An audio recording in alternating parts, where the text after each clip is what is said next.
بر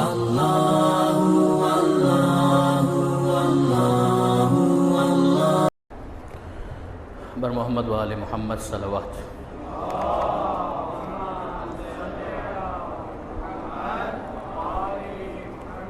اعوذ باللہ من الشیطان اللعین الرجیم. بسم اللہ الرحمن الرحیم. الحمد للہ رب العالمین والصلاة والسلام علی اشرف الانبیاء والمرسلین سیدنا و مولانا ابی القاسم محمد.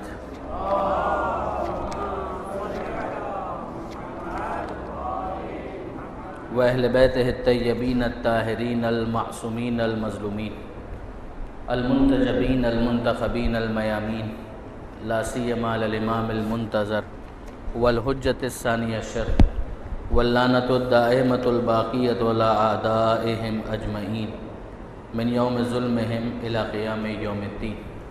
اللہم انا نرغب الیک فی دولۃ کریمہ تعز بها الاسلام و اہلہ وتذل بها النفاق وأهله وتجعلنا فيها من الدعاة إلى طاعتك والقادة إلى سبيلك وترزقنا بها كرامة الدنيا والآخرة. رب اشرح لي صدري ويسر لي أمري واحلل عقدة من لساني يفقهوا قولي واجعلني خالصا لوجهك الكريم يا الله. صلوات على محمد وآل محمد.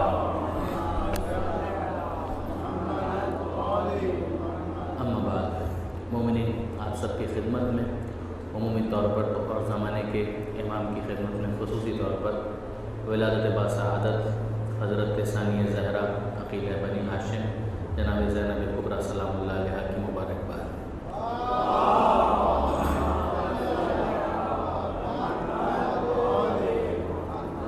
ماہ مبارک شعبان کے آغاز ہی میں پروردگار عالم نے یہ اتنی بڑی برکت رکھی ہے، اتنی بڑی عید رکھی ہے کہ جس پر ہم جتنا زیادہ شکر خدا ادا کریں اتنا کم ہے.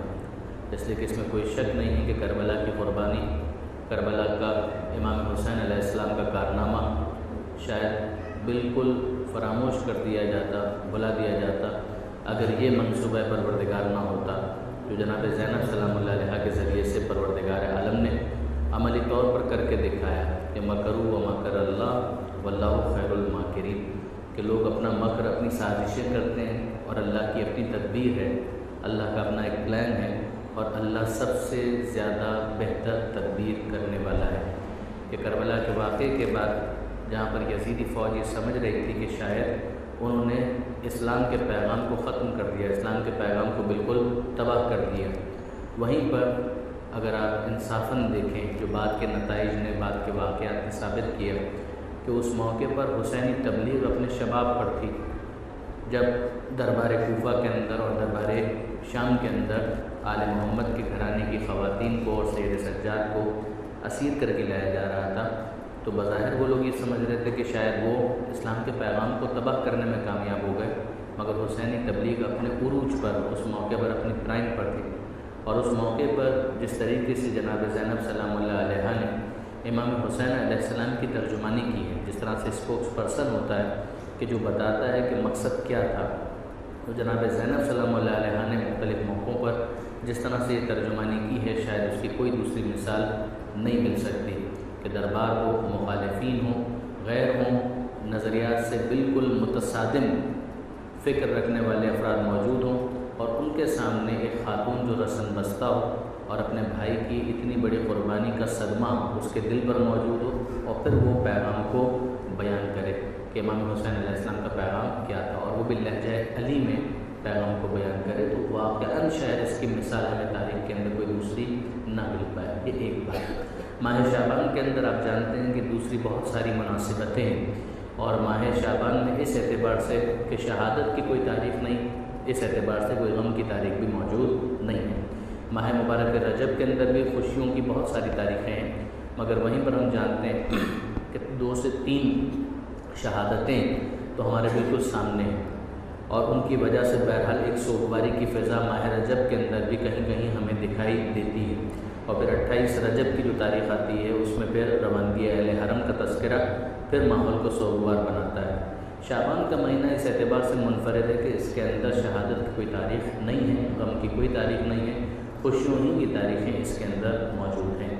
جو اس کی معنوی برکتیں ہیں پروردگار عالم نے جو رکھی ہیں اس کے اندر، وہ اپنی جگہ پر، مگر مناسبتوں کے اعتبار سے بھی دیکھیں تو بی بی زینب سلام اللہ علیہ کی ولادت یکم شعبان جو ایک قول ہے اس کے مطابق ان کی ولادت، پھر اس کے بعد 3 شعبان کو امام حسین علیہ السلام کی ولادت، پھر 4 شعبان کو جو معتبر قول ہے اس کے مطابق حضرت ابوالفضل عباس علیہ السلام کی ولادت، اور پھر اس کے بعد 4تھے امام کی ولادت، اور پھر 15 شعبان کو ہمارے زمانے کے آقا اور مولا حضرت حجت عجل اللہ تعالیٰ فرجہ الشریف کی ولادت۔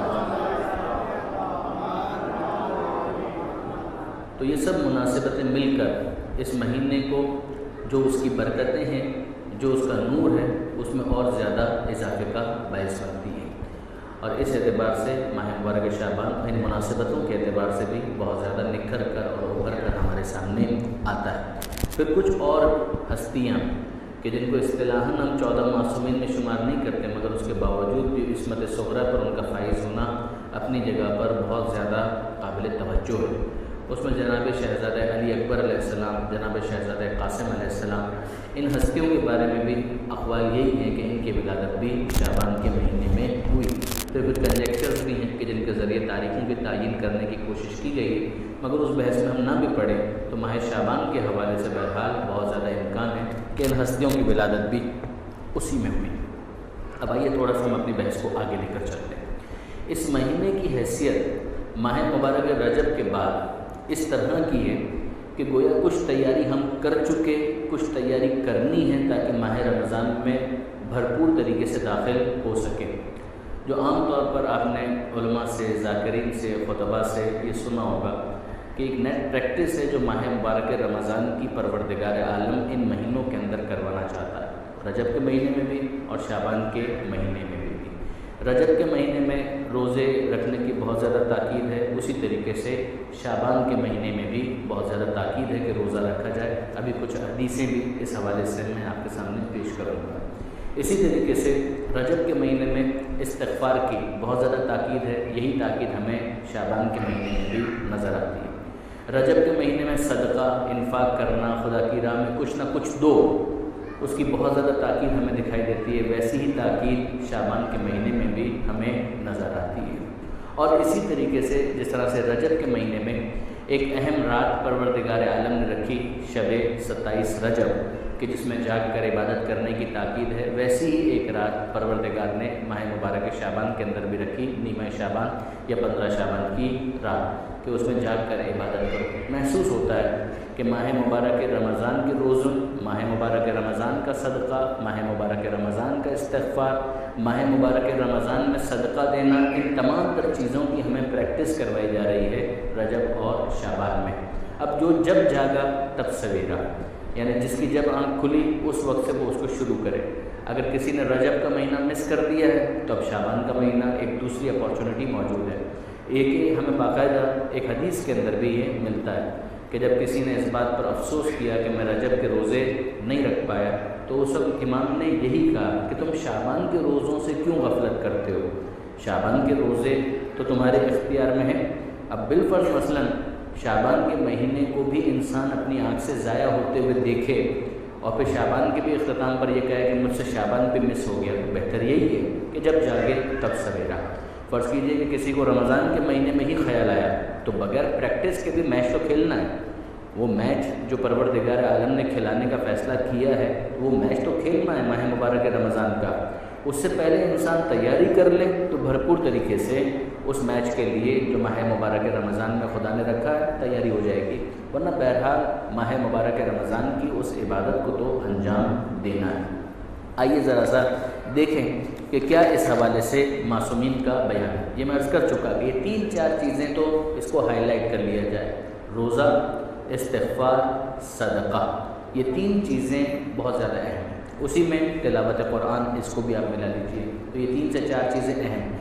سب سے زیادہ جو تاکید ہمیں نظر آتی ہے وہ روزوں کی ہے، اور اس حوالے سے ایک کتاب کا نام اکثر آپ نے سنا ہوگا، فضائل الاشہر الثلاث، کہ 3 مہینوں کے فضائل، الثلاثہ، 3 مہینوں کے فضائل۔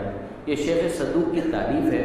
شیخ صدوق علیہ رحمہ بہت بڑے محدث ہیں، آپ ان کے نام سے واقف ہیں، اور اس کتاب کے اندر 3 مہینے جن کا انہوں نے انتخاب کیا وہ یہی ہے، رجب، شعبان اور رمضان۔ شعبان کے مہینے کے فضائل اور شعبان کے مہینے میں کی جانے والی عبادتوں کا تذکرہ کرتے ہوئے جو شیخ صدوق نے بیان کیا ہے وہ خلاصتاً میں آپ کے سامنے عرض کرنا چاہوں گا۔ چھٹے امام امام جعفر صادق علیہ الصلوۃ والسلام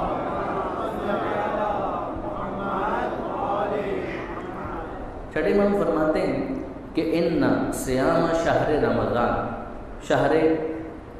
رمضان کا روزہ، یعنی رمضان کے مہینے میں رکھا جانے والا روزہ، ذخر للعبد یوم القیامہ، قیامت کے دن بندہ خدا کے لیے ذخیرہ ہوگا۔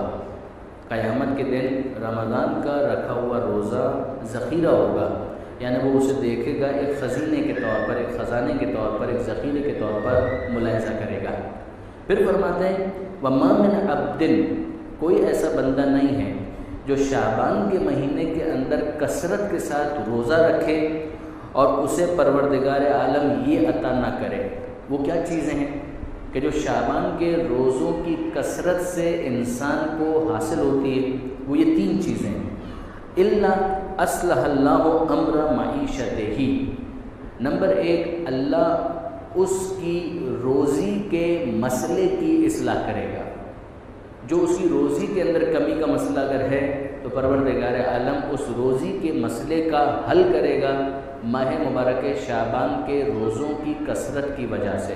اب یہ کس کا مسئلہ نہیں ہے؟ آج کل کے زمانے میں خاص طور پر جب بے روزگاری بھی ہے، زر نقد کے اندر قوت خرید نہیں ہے کہ جتنا بھی انسان کما لے تو کم ہی پڑتا ہے، اور وہ کہتا ہے کہ ابھی بھی پورا نہیں ہوتا۔ پروردگار عالم کے حوالے سے چھٹے امام کہتے ہیں کہ اگر شعبان کے مہینے میں کوئی کثرت کے ساتھ روزہ رکھے تو پروردگار عالم اس کی روزی کے مسئلے کو اصلاح فرمائے گا۔ نمبر 2 وَكَفَاهُ الشَّرَّ عَدُوِّهِ، اور اس کے دشمن کے شر کے مقابلے میں اس کی حفاظت کرے گا۔ کیا یہ بھی ہمارا آج کا ایک بہت بڑا مسئلہ نہیں ہے؟ سیکیورٹی کا ایشو، خدا نہ کرے کہیں سے کوئی حملہ نہ ہو جائے، خدا نہ کرے کہیں کوئی نقصان نہ پہنچا دے۔ کہ یہ دوسری چیز ہے جو شعبان کے روزوں کی کثرت کے ساتھ اگر کسی نے روزے رکھے ہیں تو اسے پروردگار عالم کی طرف سے یہ ملے گا۔ نمبر 3 وَإِنَّ أَدْنَ مَا يَكُونُ لِمَنْ يَصُومُ يَوْمًا، کم سے کم چیز جو شعبان کا ایک روزہ رکھنے پر کسی بندے کو حاصل ہوگی من شعبان، ان تجب لہ الجنہ، کہ جنت تو خدا اس کے لیے واجب کر دے گا۔ کم سے کم جنت تو اسے مل ہی جائے گی۔ نمبر 2 اس کی روزی کی اصلاح۔ نمبر 3 اس کے دشمن کے شر کے مقابلے میں پروردگار عالم اس کی حفاظت کرے گا۔ ہم قطعاً یہ نہیں کہہ رہے کہ روزی کے لیے انسان محنت نہ کرے، صرف شعبان کے روزوں پر اکتفا کرے۔ ہم قطعاً یہ نہیں کہہ رہے کہ انسان اپنے دشمن کے مقابلے میں مادی حفاظت سے غافل ہو جائے اور کہے کہ میں نے تو شعبان کے روزے رکھ لیے۔ ہم یہ نہیں کہہ رہے، ہم یہ کہہ رہے ہیں کہ معنوی اعتبار سے جو از غیب بہت ساری چیزیں تائیدات انسان کو حاصل ہوتی ہیں، وہ حاصل ہو سکتی ہیں اگر وہ شعبان کے مہینے میں روزے رکھے، اور فقط روزے نہیں کثرت کے ساتھ روزہ رکھے۔ کم سے کم اگر ایک روزہ بھی رکھا تو جنت کو تو وہ واجب اپنے لیے بنا ہی لے گا۔ دوسرے الفاظ میں کہ جو اس کے گناہ ہیں ان کی مغفرت کے اعتبار سے جو وہ توبہ کر رہا ہے خدا توبہ قبول کرے گا۔ جو دوسروں کا حق الناس اس کو ادا کرنا ہے وہ ادا کر دے، خدا اس کے لیے راستے کو آسان کر دے گا۔ جو نمازیں اس کے اوپر قضا ہیں اس کی توبہ قبول ہو جائے گی، روزے اگر قضا ہیں اس کی توبہ قبول ہو جائے گی، وغیرہ وغیرہ۔ یعنی وہ سارے معاملات جو توبہ کے ساتھ ریلیٹڈ ہیں وہ حل ہو جائیں گے۔ جو قضا کفارے اس کے اوپر ہیں وہ اس کو دے لیں، اور جو حق الناس کی ادائیگی کا مسئلہ ہے وہ بھی وہ دے دے۔ پروردگار عالم باقی معاملات کو اس کے حل کر دے گا۔ میدان قیامت کی باس پرس اس سے نہیں ہوگی یا بہت ہلکی ہو جائے گی۔ ایک اور حدیث یہ بھی اسی کتاب کے اندر ہے جس میں خود ختمی مرتبہ احمد مجتبیٰ محمد مصطفیٰ صلی اللہ علیہ وآلہ وسلم، ایک عجیب حدیث ہے۔ پیغمبر فرماتے ہیں شعبان و شہری، کہ شعبان یہ تو میرا مہینہ ہے۔ پیغمبر اکرم کہتے ہیں شعبان و شہری، کہ شعبان یہ تو میرا مہینہ ہے۔ جس طرح سے رجب کے بارے میں کہا جاتا ہے کہ وہ اہل بیت کا مہینہ ہے، کہ شعبان یہ میرا مہینہ ہے، ماہ رمضان خدا کا مہینہ ہے۔ شعبان و شہری و شہر و رمضان شہر اللہ، رمضان کا مہینہ اللہ کا مہینہ ہے، یہ شعبان یہ میرا مہینہ ہے۔ اچھا اب یہاں پر ایک دفعہ علامہ ذیشان حیدر جوادی علی اللہ مقامہ وہ درس دے رہے تھے، اور اس کے دوران انہوں نے ایک بہت پیارا نقطہ، بہت لطیف نقطہ بیان فرمایا۔ وہ کہنے لگے، اس کا خلاصہ یہ ہے کہ آپ دیکھیں اگر کوئی زیارت پر جاتا ہے، مدینہ منورہ کے قریب پہنچا تو اس کی کیا کیفیت ہوتی ہے؟ آپ میں سے کتنے ایسے دوست ہیں کہ جنہوں نے مدینہ منورہ کی زیارت کی ہے؟ خدا سب کو نصیب کرے انشاءاللہ اور بار بار نصیب کرے۔ تو کیا کیفیت ہوتی ہے؟ ان لوگوں سے پوچھئے کہ جو جا چکے ہیں۔ ماہ مبارک شعبان کا یہ مہینہ رسول اللہ کا مہینہ ہے، جو رسول اللہ کا شہر ہے اس کے انسان قریب ہوتا ہے تو اپنے آپ کو بالکل اٹینشن کر لیتا ہے، کچھ دیر کے لیے اس کے دل میں ایک ہیبت طاری ہو جاتی ہے، وہ کہتا ہے کہ یہ اللہ کے رسول کا شہر ہے کہ جس کے اندر میں داخل ہونے والا ہوں۔ اب 7 دن 8 دن جتنے دن وہ رکتا ہے وہاں پر، تو وہ کوشش کرتا ہے کہ یہاں پر کم سے کم میرا روٹین وہ نہ ہو جو عام دنوں میں ہوا کرتا تھا، اس لیے کہ میں اللہ کے رسول کے شہر میں ہوں۔ علامہ ذیشان حیدر جوادی فرماتے ہیں کہ اگر اللہ کے رسول کے شہر میں داخل ہوتے ہوئے انسان محتاط ہو جاتا ہے تو کیا اللہ کے رسول کے مہینے میں داخل ہوتے ہوئے انسان کو محتاط نہیں ہونا چاہیے کہ وہ اس موقع پر بھی احتیاط کرے کہ اب یہ مہینہ اللہ کے رسول کا مہینہ ہے، جتنا اللہ کے رسول کا شہر محترم ہے اتنا ہی احترام اللہ کے رسول کے مہینے کا بھی ہونا چاہیے۔ ویسے تو گناہ کبھی نہیں ہونا چاہیے، لیکن خاص طور پر وہ مہینہ جو پیغمبر اکرم سے منسوب ہے، ہم اس مہینے میں داخل ہو رہے ہیں، یہ خدا کی طرف سے ایک توفیق ہے، سعادت ہے۔ To make the most of it, کیا کیا جائے کہ کم سے کم اپنے روٹین کو اس طرح سے رکھا جائے کہ جو گناہ عام دنوں میں اگر ہوتے تھے تو ہونے تو ان دنوں میں بھی نہیں چاہیے، لیکن اب یہ اللہ کے رسول کا مہینہ شروع ہو رہا ہے تو ان ایام کے اندر تو انسان اپنے آپ کو بہت زیادہ اٹینٹیو رکھے، ایک دم اٹینشن ہو جائے اور کسی قسم کی کوئی بات ایسی نہ ہو کہ جو اللہ کے رسول کے مہینے کے احترام کے منافی ہو۔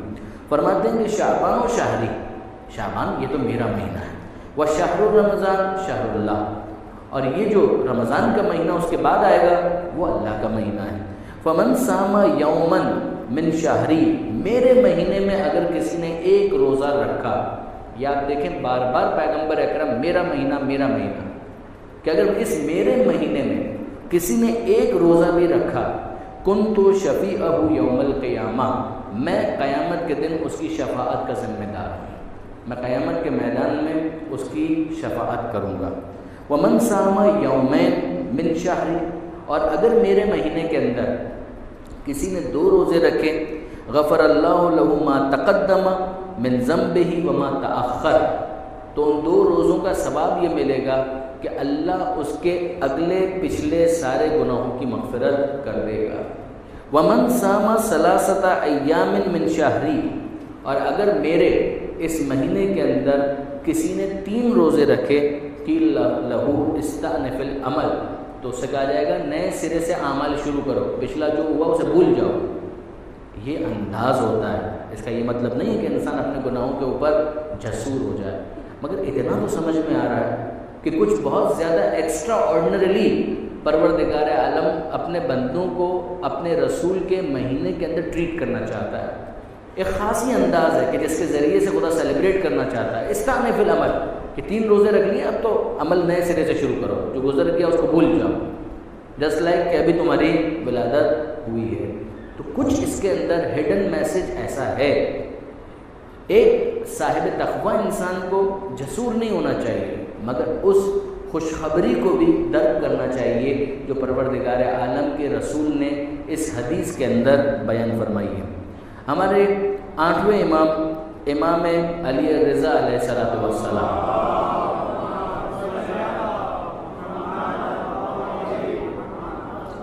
استغفار کے بارے میں فرماتے ہیں۔ ابھی جو حدیث میں نے آپ کے سامنے بیان کی وہ روزے سے متعلق تھی، اب یہ حدیث ہے استغفار کے بارے میں۔ فرماتے ہیں کہ من استغفر اللہ تبارک و تعالی فی شعبان، اگر کوئی اللہ کی بارگاہ میں استغفار کرے شعبان کے مہینے میں، کتنی مرتبہ؟ 70 مرہ، 70 مرتبہ، 70 مرتبہ اگر وہ استغفار کرتا ہے، غفر اللہ ذنوبہ ولو کانت مثل عدد النجوم، تو اللہ اس کے گناہوں کو معاف کر دے گا، چاہے ان کی تعداد ستاروں کے برابر بھی کیوں نہ ہو۔ 70 مرتبہ انسان دل سے خدا سے استغفار کرے تو خدا مغفرت کی چادر اسے اڑا دے گا، اس کے گناہوں کی مغفرت کرے گا، چاہے ستاروں کی تعداد کے برابر ہی اس کے گناہ کیوں نہ ہوں۔ پھر اس کے بعد ایک اور حدیث جس کے ساتھ ہی ہم ایک دوسری بات کی طرف جانا چاہیں گے، یہ حدیث 5ویں امام اپنے والد چوتھے امام سے نقل کرتے ہیں، اور چوتھے امام اس کے اندر تذکرہ کریں گے خود پیغمبر اکرم کا۔ 5ویں امام اپنے والد سے یعنی چوتھے امام سے نقل کرتے ہیں کہ اذا حل شعبان، کہ چوتھے امام کا طریقہ کار یہ تھا کہ جب شعبان کا چاند نظر آتا تو جمع اصحابہ، تو وہ اپنے تمام اصحاب کو جمع کرتے، فقال، اور کہتے، معاشرہ اصحابی، اے میرے ساتھیوں، اتدرون، کیا تمہیں معلوم ہے، ایو شہر ھذا، یہ کون سا مہینہ ہے، تمہیں پتہ ہے؟ اب یوں اگر آپ دیکھیں تو کس کو نہیں پتہ ہے، تو شعبان کا مہینہ ہے، تو اس کا مطلب کیا امام کچھ کہنا چاہ رہے ہیں کہ تمہیں یہ جو عنوان شعبان معلوم ہے تو حقیقت شعبان کو بھی سمجھو۔ فرماتے ہیں کہ اتدرون، تمہیں معلوم ہے کہ ایو شہر ھذا، یہ کون سا مہینہ ہے، ھذا شہر شعبان، یہ تو شعبان کا مہینہ ہے۔ وکان رسول اللہ، اور اللہ کے رسول، یقول، کہا کرتے تھے، کانا رسول اللہ یقول، ماضی استمراری، یعنی ایک دفعہ کی بات نہیں ہے، کئی مرتبہ اللہ کے رسول نے یہ فرمایا، وہ فرمایا کرتے تھے، شعبان و شہری، کہ شعبان یہ تو میرا مہینہ ہے، الا فصوموا فیہ محبتاً لنبیکم، تو اس شعبان کے مہینے میں روزہ رکھو اپنے نبی کی محبت کی خاطر۔ تم اپنے نبی سے محبت کرتے ہو؟ جواب جی ہاں۔ اگر محبت کرتے ہو تو ثبوت محبت یہ چاہیے کہ اس شعبان کے مہینے میں روزہ رکھو، محبتاً لنبیکم وتقرباً الی ربکم، اپنے نبی کی محبت کی خاطر اور اپنے رب کی قربت کی خاطر شعبان کے مہینے میں روزہ رکھو۔ فالذی نفس علی ابن الحسین بیدہ، اس کی قسم کہ جس کی قدرت میں علی ابن الحسین کی جان ہے، لسمعت ابی، کہ میں نے اپنے بابا سے سنا، الحسین ابن علی، میرے بابا حسین نے یہ کہا، یقول سمعت امیر المؤمنین، جو اپنے والد مولا کائنات سے نقل کرتے ہیں کہ انہوں نے یہ کہا، یقول من صام شعبان، کہ جو شعبان میں روزہ رکھے، محبت نبی اللہ و تقربا الی اللہ عز وجل، نبی کی محبت کی خاطر اور اللہ کی قربت کی خاطر، احبہ اللہ عز وجل، اللہ بھی اس سے محبت کرے گا، وقربہ من کرامتہ یوم القیامہ، اور اسے قربت عطا کرے گا کرامت کے ساتھ میدان قیامت میں، وأوجب لہ الجنہ، اور جنت اس کے لیے واجب کر دے گا۔ اس حدیث کے بعد میں چاہ رہا تھا کہ مفاتح الجنان کی اس ایک تفصیلی روایت کی طرف آؤں، مگر اس سے پہلے ایک اور حدیث میں بیان کرنا چاہوں گا، چھٹے امام امام جعفر صادق علیہ السلام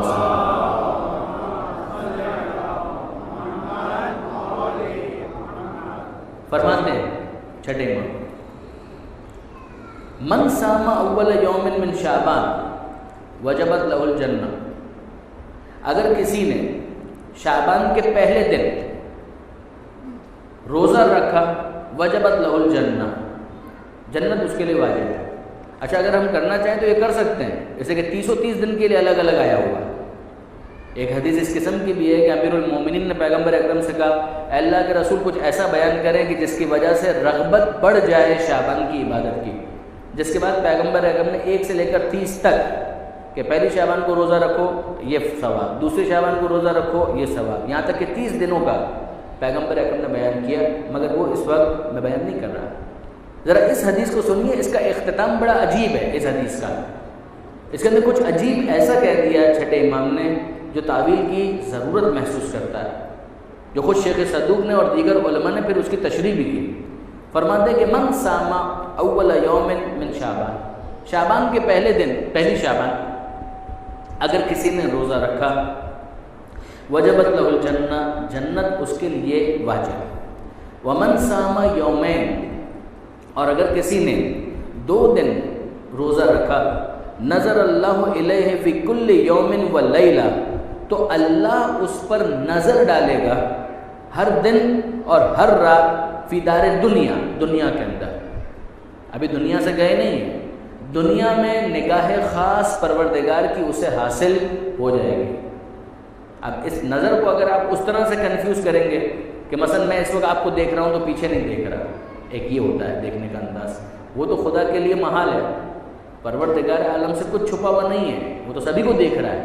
یہاں پر جو دیکھنا ہے وہ محبت کے ساتھ دیکھنا ہے، کرم کے ساتھ دیکھنا ہے، رحمت کے ساتھ دیکھنا ہے، کہ ایک نظر انداز کر دینے والا دیکھنا ہوتا ہے، کہ جہاں پر ناراضگی کے ساتھ اگرچہ کوئی دیکھ بھی رہا ہوتا ہے مگر نظر انداز کرتا ہے، اگنور کرتا ہے. پروردگار عالم، خدا کی عنایت خاص اس سے حاصل ہوگی، خدا کی نظر خاص اس پر ہوگی، فی دار دنیا، دنیا کے اندر بھی ہر دن ہر رات. ودام نظر ہو، اور ایسا نہیں ہے کہ یہ نظر خاص فقط دنیا تک محدود رہے گی، ایسا نہیں. داما یعنی کنٹینیو رہے گی. نظر ہو، خدا کی نگاہ خاص، نظر خاص الیہ ہے اس بندے پر جس نے 2 روزے رکھے. فی الجنہ، جنت میں بھی. چلیے یہاں تک تو پھر سمجھ میں آتا ہے. اب تیسرا مرحلہ، ومن صام 3 ایام، اور اگر کسی نے شعبان کے مہینے میں 3 روزے رکھے، زار اللہ فی عرشہ من جنتہ فی کل یوم، تو 2 روزے رکھنے کا تو یہ ثواب تھا کہ خدا اسے دیکھ رہا تھا، 3 روزے کا یہ ثواب ہوگا کہ بندہ خدا کو دیکھ رہا ہوگا. یہ بہت عجیب ہے کہ بندہ خدا کو دیکھ رہا ہوگا. واپس دنیا، من صام 3 ایام، اگر کسی نے شعبان کے مہینے میں 3 روزے رکھے، زار اللہ، وہ اللہ کی زیارت کرے گا. زارہ زیارت سے نکلا ہے، وہ اللہ کی زیارت کرے گا، فی عرش ہی، عرش پر خدا کو دیکھ رہا ہوگا، من جنت ہی، اپنے جنت کے مقام سے، فی کل یومن، اور ہر دن دیکھ رہا ہوگا. کیا خدا کا کوئی مادی وجود ہے جس کو کوئی بندہ دیکھ سکتا ہے؟ لا تدرکہ الابصار، آنکھیں اس کو دیکھ نہیں سکتی. لن ترانی یا موسیٰ، اے موسیٰ ہرگز مجھے نہیں دیکھ سکتے. تو پھر یہ دیکھنا کیا ہے؟ شیخ صدوق اس کی تشریح کرتے ہیں کہ زیارت اللہ، کہ یہاں پر اللہ کی زیارت سے کیا مراد ہے؟ یعنی زیارت حجج اللہ تعالی، یہ اللہ کی زیارت سے مراد ہے اللہ کی حجتوں کی زیارت، جنہیں اللہ نے اپنی حجت قرار دیا ہے. پیغمبر اکرم سے لے کر مہدی منتظر عجل اللہ تعالی فرجہ الشریف،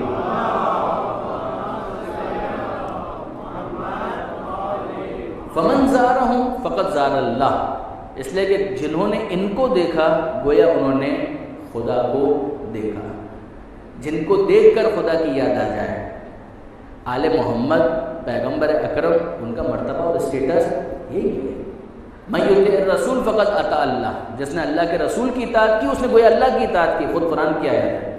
بالکل اسی طریقے سے کہ اللہ جنت میں اسے یہ شرف عطا کرے گا کہ وہ ہر دن اللہ کی حجتوں کی زیارت سے شرف یاب ہوگا، مشرف ہوگا. ایک تو یہ کہ جنت کے اندر ایک بندہ ہے، اس کو نعمتیں دے دی گئیں، اب وہ اپنے نعمتوں کے اندر مستغرق ہے، وہ انجوائے کر رہا ہے. مگر آپ ذرا سوچئے کہ واقعاً لذت کا کیا عالم ہوگا کہ جہاں ایک انسان فقط جنت کے باغوں پر انحصار نہ کر رہا ہو، بلکہ جو وارثان جنت ہیں ان کے چہروں کی زیارت بھی اسے عطا ہو رہی ہے. کہ یہ حاصل ہو سکتا ہے اگر شعبان کے مہینے میں کوئی 3 روزے رکھے. واپس خلاصہ 3 سے 4 چیز: روزہ، استغفار، صدقہ، قرآن کی تلاوت اس مہینے کے اندر.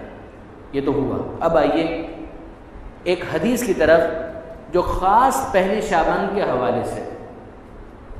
امیر المومنین حضرت علی ابن ابی طالب علیہ السلام،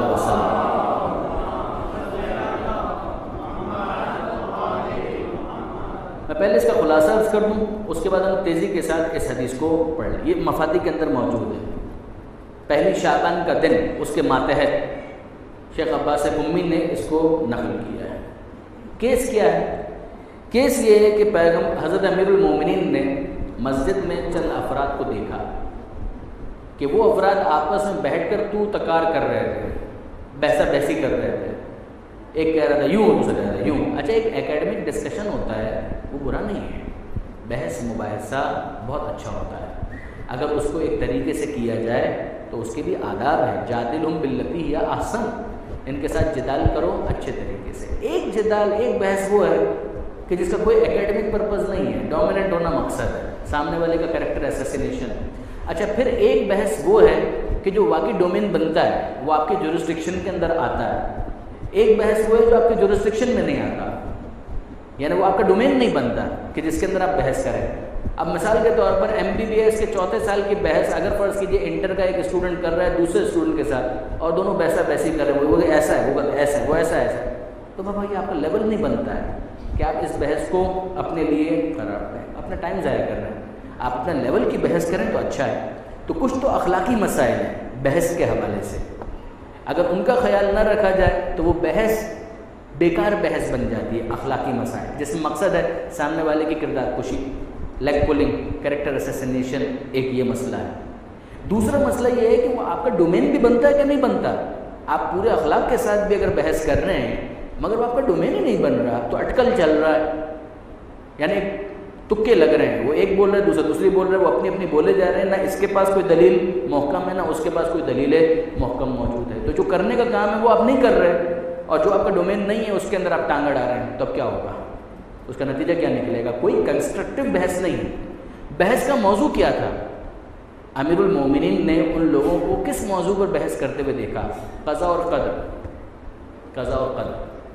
انسان آزاد ہے، انسان مجبور ہے، خدا نے سب کچھ پہلے سے طے کر دیا ہے، ہمارے پاس اختیار موجود ہے. بندہ خدا تمہاری یعنی بعرض معذرت اپنے لیول تو دیکھو، تمہارا اسٹیٹس تو دیکھو کہ کیا ہے. اب اگر دنیات کی بنیادی کتاب کسی نے نہیں پڑھی اور ڈسکشن یہ چل رہا ہے تو سیدھی سی بات ہے، اس کو کیا کہا جائے گا؟ اس کو یہی کہا جائے گا کہ یہ ابھی تمہارا لیول نہیں ہے. کیا قضا اور قدر کے حوالے سے امیر المومنین نے کبھی اور کسی مقام پر بحث نہیں کی ہے؟ آیت اللہ جعفر سبحانی نے جو عقائد کے اوپر ان کی بہت عمدہ کتاب ہے، اس کا اردو ترجمہ بھی اویلیبل ہے.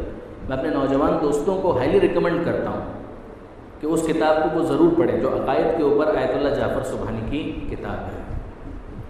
اس کے اندر بھی قضا اور قدر پر جب انہوں نے بحث کی تو یہ سمجھایا کہ قضا اور قدر کے اوپر ان لوگوں کو تو بحث نہیں کرنی چاہیے جن کا کوئی لیول ہی نہیں بنتا، لیکن وہ افراد کہ جو کچھ سمجھ چکے ہیں چیزوں کو، کچھ بنیادی باتیں عدل پروردگار کو سمجھ چکے ہیں، جزا اور سزا کی کچھ بنیادی باتوں کو سمجھ چکے ہیں، تو خود مولا کائنات نے دوسرے مقام پر قضا اور قدر کو سمجھایا ہے. یہاں پر منع کیا ہے، وہاں پر سمجھایا ہے. وہی والی بات کہ MBBS کے جو 4 سال والے ہیں وہ اگر آئیں گے تو ان کو سمجھایا جائے گا، مگر یہ بات فرسٹ ایئر سیکنڈ ایئر کے اسٹوڈنٹس کے لیے کسی کام کی نہیں ہے. یہاں پر امیر المومنین نے ان کو روکا ہے. ان کو پہلی شعبان کا دن ہے، کر کیا رہے؟ پہلی شعبان کے دن یہ بحثیں ان میں لگے ہوئے ہو، تمہارا ڈومین نہیں بنتا، لیول نہیں بنتا، کرنے کا کام کر نہیں رہے، اور جو نہیں کرنے کی چیز ہے اس کے اندر اپنا وقت ضائع کر رہے ہو. You are simply spoiling yourself, اپنے ٹائم کو کل کر رہے ہو. یہ وہ چیز ہے جو اس کی اسپرٹ ہے. پھر مولا کائنات نے پہلی شعبان کے حوالے سے بیان کرنا شروع کیا. بیان کرتے کرتے وہ پہنچے پیغمبر اکرم کی ایک حدیث کے حوالے سے، جس میں پیغمبر اکرم کے زمانے میں جنگ کے دوران کچھ لوگ کسی محاذ پر تھے اور وہاں دشمن نے شبخون مارا، اور جب شبخون مارا تو وہ تو قتل کرنے والے تھے. ایسے میں چند صحابی، مقدس صحابی جو اعمال انجام دے رہے تھے، تلاوت کر رہے تھے، دعائیں پڑھ رہے تھے، ان کے چہروں سے نور ساطع ہوا. اس نور کی وجہ سے وہ تمام دشمن ایکسپوز ہو گئے اور مسلمانوں نے اس جنگ میں کامیابی حاصل کی. پیغمبر اکرم نے یہ فرمایا کہ یہ نور ان کا اس اعمال کی وجہ سے تھا جو وہ شعبان کے مہینے کے حوالے سے انجام دے رہے تھے. یہ بیان کیا. پھر اسی کے اندر آگے بات بیان ہوتی ہے جس میں پیغمبر اکرم یہ ارشاد فرماتے ہیں کہ دیکھو جو پہلی شعبان کا دن ہے نا، یہ پہلی شعبان کا دن طوبہ کا درخت جو جنت میں لگا ہوا ہے اس کی شاخیں دنیا میں آتی ہیں بالکل لفٹ کی طرح سے. جہاں لفٹر کا کام کیا ہوتا ہے، کرینے ہیں اسے لگا ہوا ہے اور سامان اٹھا اٹھا کے وہ اوپر لے جا رہے ہیں. کہ پروردگار عالم نے پہلی شعبان کو انتظام یہ کیا ہے کہ جنت کا درخت طوبہ، اب طوبہ کی کرین آپ سمجھیں یا طوبہ کا لفٹر آپ سمجھیں، جو آپ سمجھنا چاہیں، کہ اس کی شاخیں اس دنیا کے اندر پھیلی ہوئی ہوتی ہیں اور لوگ اپنے اچھے اعمال کی وجہ سے ان سے لپٹتے جاتے ہیں اور وہ ان کو اٹھا اٹھا کر جنت میں پہنچاتی جاتی ہیں۔ سائملٹینیس کانٹراسٹ، جس طرح سے جنت کے طوبہ کے درخت کی شاخیں وہ پھیلی ہوئی ہیں، اسی طریقے سے تھوہڑ زقوم کا وہ درخت جو جہنم میں لگا ہوا ہے، اس کی شاخیں بھی پہلی شعبان کو دنیا میں پھیلا دی جاتی ہیں۔ اگر کوئی برا کرتا ہے تو پھر وہ اس درخت کی شاخوں کے ساتھ لپٹ جاتا ہے اور وہ اسے جہنم میں پھیلا دیتی ہے۔ پھر پیغمبر اکرم کچھ دیر کے لیے دیکھتے ہیں، نگاہ بصیرت سے خوش ہوتے ہیں، پھر دیکھتے ہیں، افسوس کرتے ہیں اور یہ فرماتے ہیں کہ ابھی میں نے بعض کو دیکھا کہ وہ طوبہ کی درخت سے اور اس کی شاخوں سے لپٹے ہوئے تھے، لہذا میں خوش ہو گیا، اور پھر میں نے دیکھا کہ زقوم کی شاخوں سے بھی کچھ لوگ لپٹے ہوئے تھے، جس کی وجہ سے میں ناراحت ہو گیا اور مجھے افسوس ہوا۔ پھر اس کے بعد امیر المومنین نے اس کو کنکلوڈ کیا اور بات کو مکمل کیا۔ دوران حدیث آپ دیکھیں گے کہ کچھ اعمال بیان کیے گئے ہیں کہ اگر کسی نے یہ عمل انجام دیا وہ طوبہ کی شاخوں سے لپٹ گیا، یہ عمل انجام دیا وہ طوبہ کی شاخوں سے لپٹ گیا، یہ عمل انجام دیا وہ طوبہ کی شاخوں سے لپٹ گیا، اور ساتھ ساتھ یہ بھی اگر یہ کیا تو وہ تھوہڑ کے درخت کی شاخوں سے لپٹ گیا، زقوم کے درخت کی شاخوں سے لپٹ گیا۔ کتنا اچھا ہو، مفاتی ہر ایک کے گھر میں موجود ہے۔ میں ایڈوائز کرتا ہوں اپنے نوجوان دوستوں کو، اگر کر سکے تو یہ کریں۔ پہلی شعبان پروبیبلی کل، اگر چاند نظر آ چکا ہوگا تو کل ہوگی انشاءاللہ، اور اگر نظر نہیں آیا تو پرسوں ہوگی، لیکن کتنا اچھا ہو کہ اس کی اگر ایک فہرست ہم اپنے سامنے بنا لیں۔ وہ تو ہو گیا، روزہ ہو گیا، استغفار ہو گیا، صدقہ ہو گیا، یہ 3-4 چیزیں تو ہو گئی۔ اب اس کے بعد جو فہرست خاص پہلی شعبان کے لیے ایک چیک لسٹ اس کو بنایا جائے اور سامنے اس کو ٹک کریں کہ یہ پہلی شعبان کے دن مانگا تھا، یہ میں نے کر لیا، ہاں یہ میں نے کر لیا، ہاں یہ میں نے کر لیا، ہاں۔ یہ سامنے وہ چیزیں ہیں کہ جو مجھ سے کہا گیا تھا کہ پہلی شعبان کو نہیں ہونی چاہیے۔ میک شور کہ پہلی شعبان کو کم سے کم وہ کام نہ ہونے پائے۔ امام خمینی چہل حدیث کے اندر وہ کہتے ہیں کہ اپنا ٹارگٹ لمبا چوڑا نہ بنائیں، 24 گھنٹے کا بنائیں، ایک دن کا۔ ایک آدمی ہے وہ 25 سال 50 سال کی پلاننگ پہلے دن کرنے بیٹھتا ہے، آخر میں کہتا ہے کچھ نہیں ہو سکتا، کہ نہیں، ایک دن کی بات ہے، ایک دن کی کہ 24 گھنٹے کے لیے تو اس کو ذرا یقینی بنائیں کہ 24 گھنٹے میں یہ کروں گا اور ان چیزوں سے اپنے آپ کو بچاؤں گا۔ بسم اللہ۔ امیر المومنین نے پیغمبر اکرم کے ریفرنس سے ان چیزوں کی لسٹ فراہم کی ہے، ابھی اس کے حوالے سے بات آتی ہے۔ میں تیزی کے ساتھ اس حدیث کو مکمل کروں اور آپ کی زحمتوں کو تمام کروں۔ ایک مرتبہ درود بھیج دیجیے محمد و آل محمد۔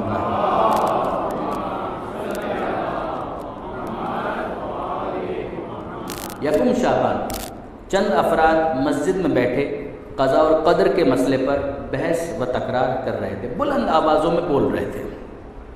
مولا نے ان لوگوں پر سلام کیا۔ جب انہوں نے آپ سے وہاں تشریف رکھنے کی خواہش کی، انہوں نے کہا مولا آپ بھی بیٹھو، یعنی ہم تو اپنا ٹائم ضائع کر رہے ہیں، آپ بھی ہمارے ساتھ بیٹھو اور ٹائم ضائع کرو۔ فرمایا تم لوگ ایسی باتیں کر رہے ہو جن میں کوئی فائدہ نہیں۔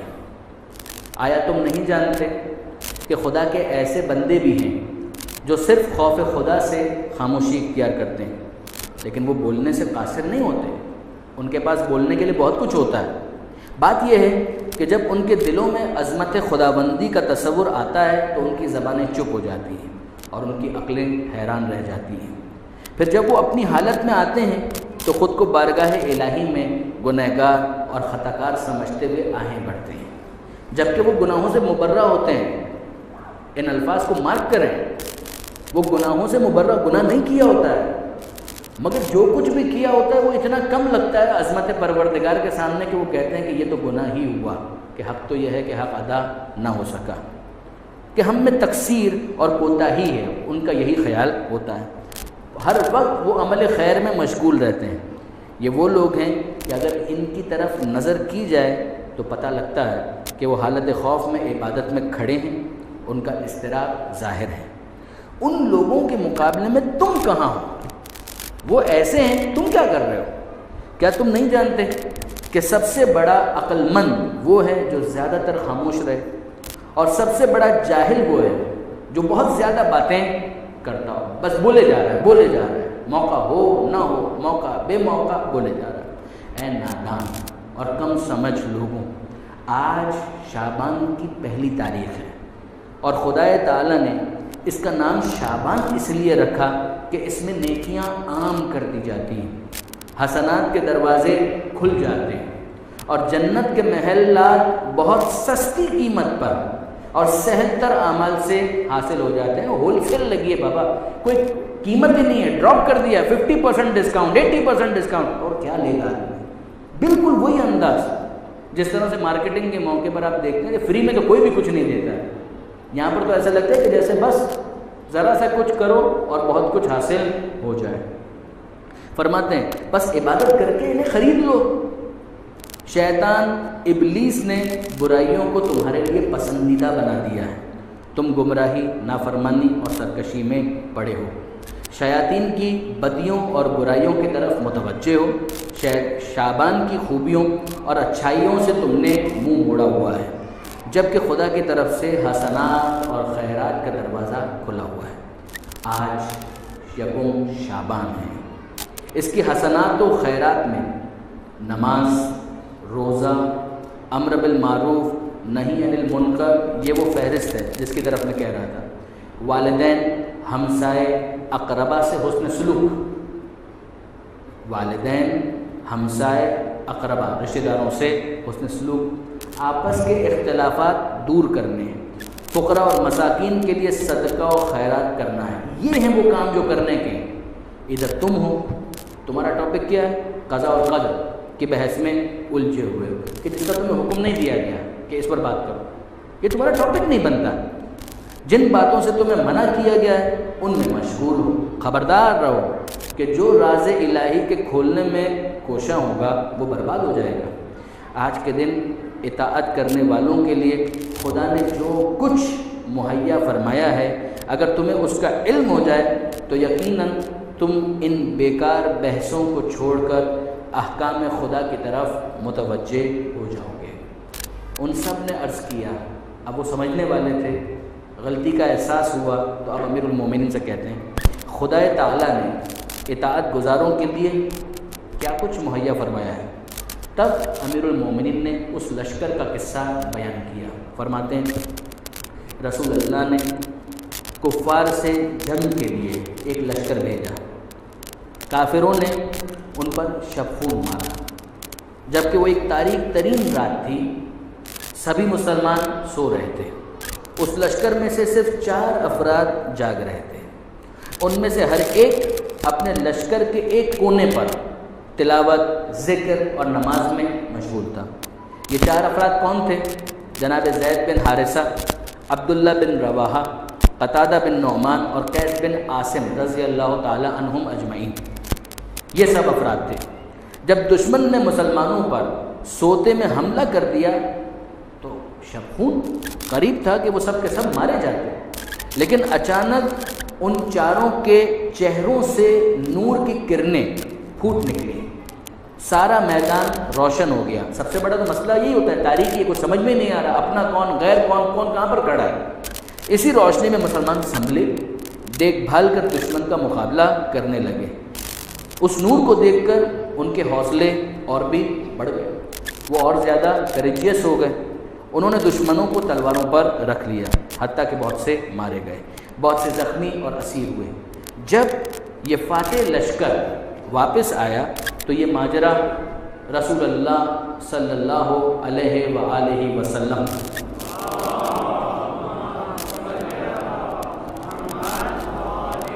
حضرت کی خدمت میں انہوں نے یہ سب کچھ بیان کیا۔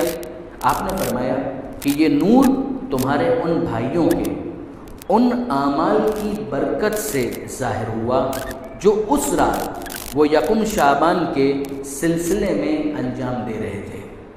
ہاں، یہ یکم شعبان کے اعمال ہی ہیں جن کے باعث تمہیں فتح حاصل ہوئی اور تم لوگ دشمن کے اچانک حملے میں ان کا مقابلہ کرنے میں کامیاب رہے۔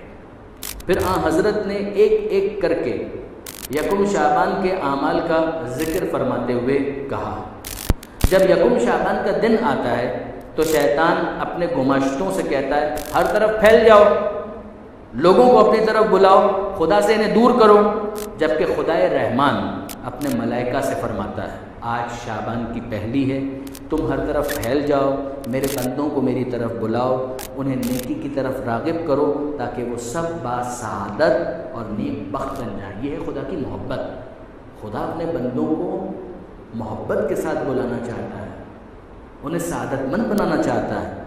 البتہ فرماتے ہیں کہ خدا کی طرف سے اعلان ہوتا ہے البتہ ان میں سے سرکش اور نافرمان لوگ شیطان کے گروہ میں ہی رہیں گے۔ حضرت نے فرمایا کہ جب یکم شعبان ہوتی ہے تو بہشت کے دروازے کھول دیے جاتے ہیں۔ شجر طوبہ، یہ وہی طوبہ کا درخت، اس کو حکم ہوتا ہے کہ اپنی شاخیں پھیلائے، زمین کے قریب کرے۔ خدا کا ایک منادی یہ ندا دیتا ہے کہ اے خدا کے بندوں اور اے نیکوکار لوگوں، طوبہ کی ان شاخوں سے لپٹ جاؤ، وہ تمہیں اٹھا کر جنت میں لے جائے، جبکہ بدکاروں کے لیے تھوہڑ کا درخت ہے، وہی زقوم، اور ڈرتے رہو کہ کہیں اس کی شاخیں تمہیں جہنم میں نہ لے جائیں۔ پیغمبر فرماتے ہیں اس ذات کی قسم جس نے مجھے حق کے ساتھ رسالت پر مبعوث فرمایا، جو یکم شعبان کے دن نیکی کرے تو وہ طوبہ کی شاخ سے لپٹ گیا۔ پہلے تو جنرل اسٹیٹمنٹ ہے، کوئی بھی نیکی اور وہ اسے جنت میں لے جائے گی۔ جو آج کے دن کوئی برائی کرے تو وہ تھوہڑ کی شاخ سے لپٹ گیا اور وہ اسے جہنم میں لے جائے گی۔ پھر فرمایا جو آج کے دن نماز پڑھے، اب یہ وہی لسٹ آگے بڑھ رہی ہے، یا روزہ رکھے وہ شاخ طوبہ سے لپٹ گیا۔ بنائیے لسٹ، نماز ٹک کریں کہ ہاں پڑھی، روزہ ٹک کریں کہ ہاں آج کے دن روزہ رکھا۔ اسی طرح جو شخص آج کے دن باپ بیٹے میں صلح کرائے، باپ بیٹے ناراض ہیں کسی بھی وجہ سے، صلح باپ بیٹے سے راضی ہو جائے، میاں بیوی میں سمجھوتا کرائے، کریں ٹک کریں اس کو، بنائیں کہ کہیں کوئی ایسا کیس ہے، کتنے ہی کیس ایسے ہیں۔ یہ جب سے FRC کے اندر بیٹھنا شروع کیا ہے تو ایک دنیا ہی الگ میرے سامنے آ گئی کہ اگر ایسا کوئی بھی کیس ہے نظر آتا ہے سالو کرو، اس کے اندر کوشش تو کرو، نتیجہ نکل آئے تو بہت اچھا، کوشش کا ثواب تو ملے گا، ٹک کریں کہ ہاں آج کے دن یہ کام میں نے کیا۔ میاں بیوی میں سمجھوتا کرائے، رشتہ داروں میں راضی نامہ کرائے، یا اپنے ہمسائے یا کسی اجنبی میاں بیوی میں مصالحت کرائے، وہ بھی شاخ طوبہ سے لپٹ گیا۔ جو مقروض کی پریشانی کم کرے یا طلب میں تخفیف کرے، قرضہ ₹1,00,000 کا ہے، کہے کہ آج پہلی شعبان ہے، 5,000 روپے میں نے کم کر دیے، 10,000 روپے میں نے، جو آپ کی حیثیت اس کم کر دیں، تخفیف کر دیں، وہ شاخ طوبہ سے لپٹ گیا۔ جو شخص آج کے دن اپنے حساب پر نظر رکھے اور دیکھے کہ ایک پرانا قرضہ ہے جسے مقروض ادا نہیں کر سکتا، وہ جانتا ہے کہ یہ بیچارہ نہیں دے پائے گا، ایسا نہیں ہے کہ لے تو لال سے کام لے رہا ہے، ایسا نہیں، وہ بیچارہ واقعی اس قابل نہیں دے پائے گا، جینون کیس ہے۔ اگر ایسا ہے اور وہ اس قرضے کو حساب میں سے کاٹ دے اور ٹھیک ہے میں تقاضا ہی نہیں کروں گا، وہ طوبہ کی شاخ سے لپٹ گیا۔ پیغمبر کہتے ہیں وہ طوبہ کی شاخ سے لپٹ گیا۔ جو کسی یتیم کی کفالت کرے، کسی جاہل کو مومن کی بے عزتی کرنے سے باز رکھے، وہ بھی شاخ طوبہ سے لپٹ گیا۔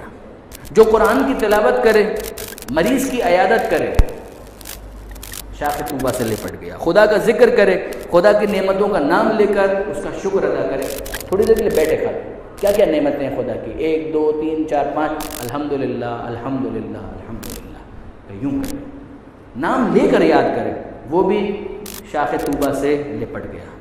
جو شخص آج کے دن اپنے ماں باپ یا دونوں میں سے ایک کے ساتھ اچھا سلوک کرے، وہ بھی طوبہ کی شاخ سے لپٹا، کچھ تحفہ لے کر جائے، کوئی ہدیہ لے کر جائے، وہ طوبہ کی شاخ سے لپٹ گیا۔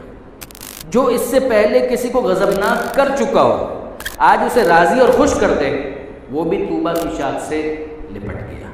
جو شخص جنازے کے ساتھ چلے تو وہ بھی طوبہ کی شاخ سے لپٹ گیا۔ جو کسی مصیبت زدہ کی دلجوئی کرے، وہ بھی شاخ طوبہ سے لپٹ گیا۔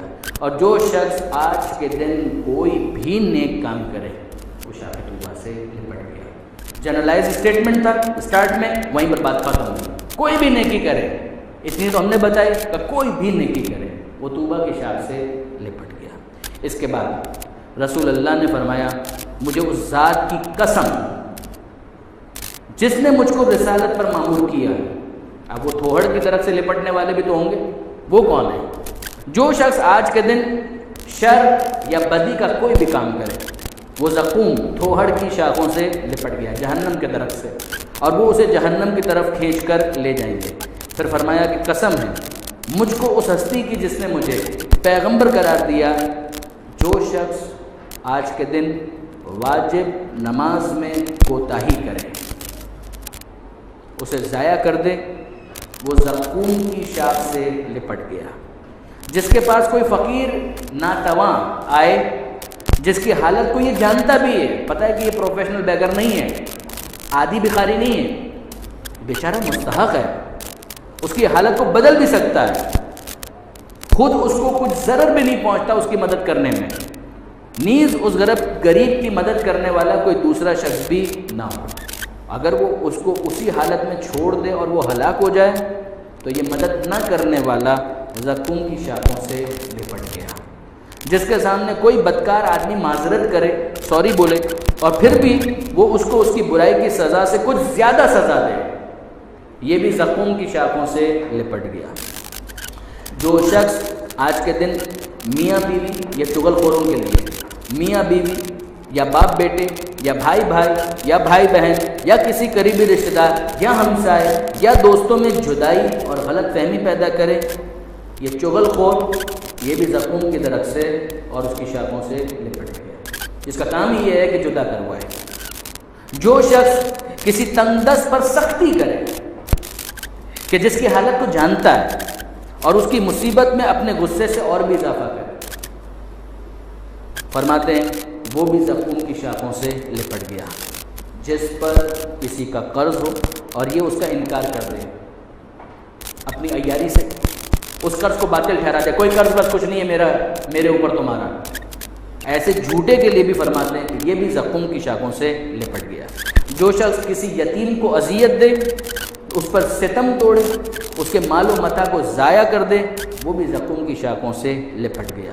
جو شخص کسی مومن کو ذلیل کرے اور دوسروں کو ایسا کرنے کے لیے شے دے، وہ بھی اس درخت کی شاخوں سے لپٹا.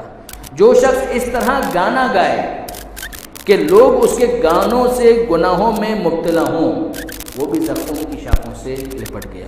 اور جو شخص دوران جنگ میں کیے ہوئے اپنے برے کاموں اور اپنے ظلم و ستم کے دوسرے واقعات لوگوں میں بیٹھ کر فخریہ طور پر سنائے، وہ بھی زقوم کی شاخوں سے لپٹا. جو شخص اپنے بیمار ہمسائے کو کم تر تصور کرتے ہوئے اس کی عیادت نہ کرے، وہ بھی زقوم کی شاخوں سے لپٹ گیا. جو شخص اپنے مردہ ہمسائے کو ذلیل سمجھتے ہوئے اس کے جنازے کے ساتھ نہ جائے، وہ بھی اس کی درخت کی شاخوں سے لپٹا.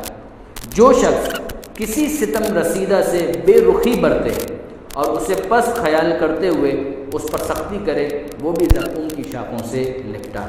جو شخص اپنے ماں باپ یا دونوں میں سے کسی ایک کا نافرمان ہو جائے، وہ بھی زقوم کی درخت کی شاخوں سے لپٹا. جو شخص آج کے دن سے قبل اپنے ماں باپ کا نافرمان ہو اور آج کے دن ان کو راضی اور خوش نہ کرے، تو وہ بھی زقوم کی شاخوں سے لپٹ گیا. نیز جو بھی شخص ان برائیوں کے علاوہ کسی اور برائی کا ارتکاب کرے، وہ بھی زقوم کے درخت کی شاخوں سے لپٹ گیا. کنکلوڈ کرتے ہیں پیغمبر اکرم فرماتے ہیں مجھے اس ذات کی قسم جس نے مجھ کو نبی اور پیغمبر بنایا کہ جو لوگ درخت طوبہ کی شاخوں سے لپٹے ہوں گے وہ انہیں اٹھا کر جنت میں لے جائیں گے. اس کے بعد رسول اللہ نے چند لمحوں کے لیے اپنی نگاہ آسمان کی طرف اٹھائی. آپ خوش ہوئے، ہنسنے لگے، مسکرانے لگے. پھر اپنی نگاہ زمین پر ڈالی اور آپ کا چہرہ مبارک کچھ ترش ہوا. تب اپنے اصحاب کی طرف دیکھتے ہوئے فرمانے لگے مجھ کو قسم ہے اس ہستی کی جس نے مجھے پیغمبر قرار دیا کہ میں نے شجر طوبہ کو بلند ہوتے اور ان لوگوں کو جنت کی طرف لے جاتے دیکھا. بقدر اپنی اطاعت و نیکوکاری کے اس کی ایک شاخ یا کئی شاخوں سے لپٹے ہوئے تھے.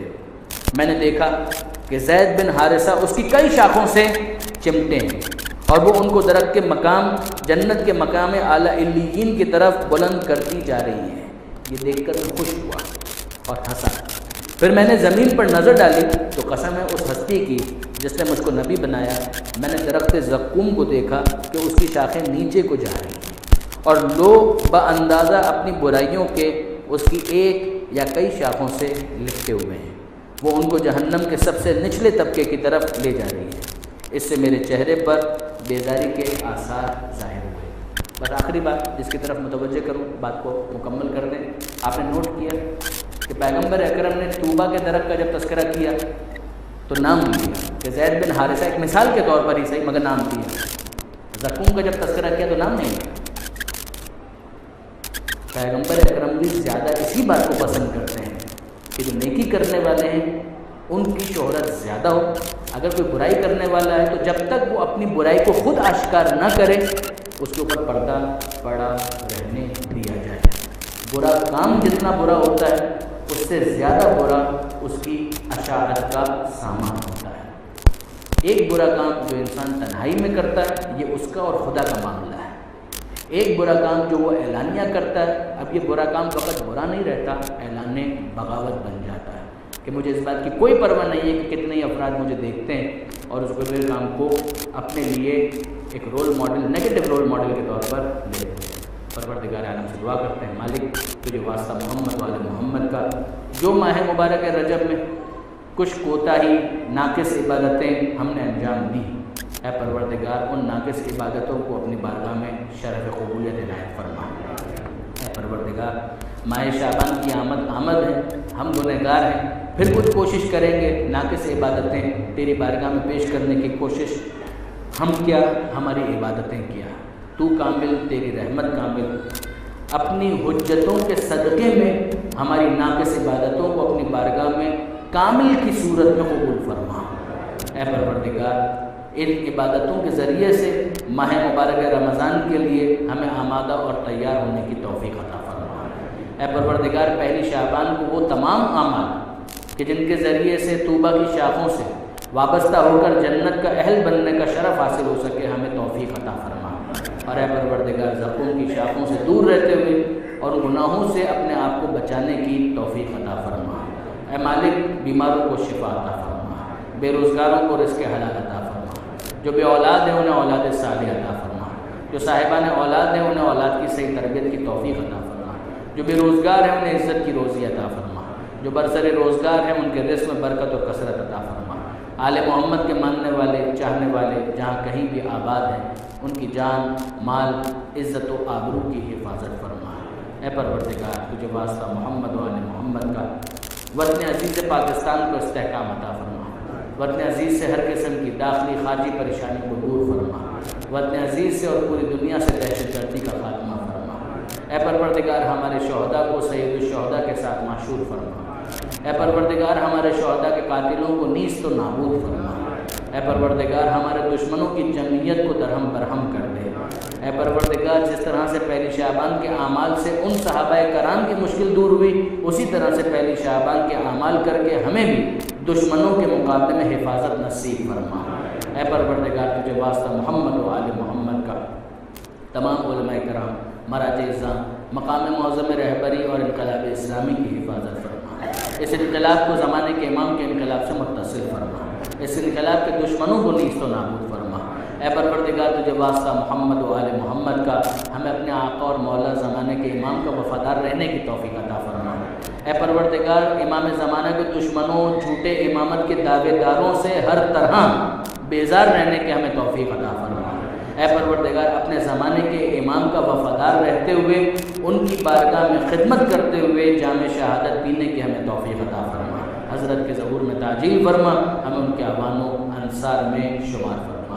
ربنا تقبل منا انک انت السمیع العلیم وتب علینا انک انت التواب الرحیم۔ ایک اعلان جس کے بعد پھر کچھ فاتحہ کے نام ہوں گے اور پھر زیارت بھی انشاءاللہ پڑھائی جائے گی اور جو بھی سلسلہ ہوگا وہ آگے بڑھے گا۔